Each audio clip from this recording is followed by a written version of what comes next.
ध्यान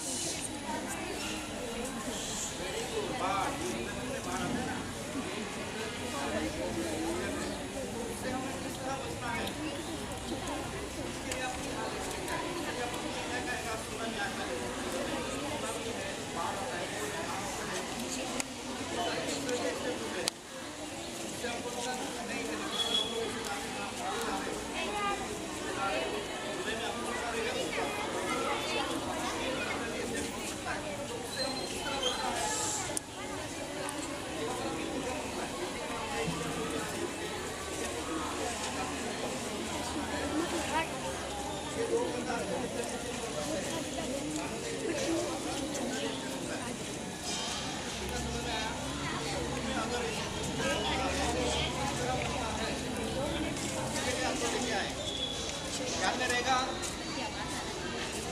बस सबको दिमाग में रहेगा।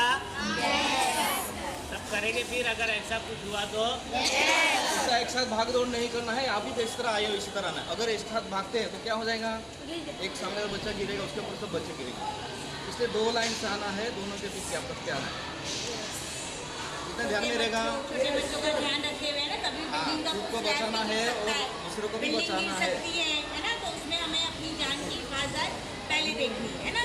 आराम से बिल्डिंग को छोड़ देना, या आग कहीं लग जा रही है तो आपको ये एक रिहर्सल ली गई यहाँ पर कि किस तरह से हम लोग उतरेंगे और इस तरह से बिल्डिंग को छोड़ देंगे। समझ में आया? ये एक तरह का रिहर्सल था जो आज आपके साथ मॉक ड्रिल लिया गया। आया सबकी समझ में? हम लोग हर महीने लेके एक बार ऐसी आफत आ सकती, कुछ भी आ सकती,